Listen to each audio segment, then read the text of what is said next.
apuesta por la innovación y la ciencia, y también por la mujer. Por eso esta iniciativa es tan importante, porque reúne dos de nuestros principales objetivos. Esta iniciativa que anem a fer de donar nom de científiques als jardins del Parc Tecnològic és un xicotet acte, però és algo molt important per a fomentar tota la igualtat que es necessita entre homes i dones. Els carrers del Parc Tecnològic tenen tots noms de científics en homes i no n'hi havia cap de dona. I aquesta iniciativa de batejar zones ajardinades del Parc Tecnològic amb noms de dones científiques pense que és posar en valor el paper de la dona, de la ciencia.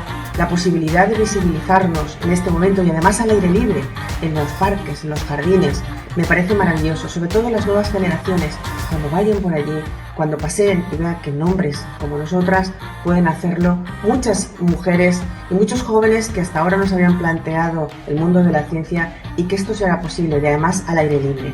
Amb aquest vídeo volia agrair el que al Parc Tecnològic de Paterna, en València, hi hagin posat el nom de diverses científiques espanyoles, entre elles jo mateixa. Moltes gràcies per aquest reconeixement del treball de les dones que estem treballant a la ciència.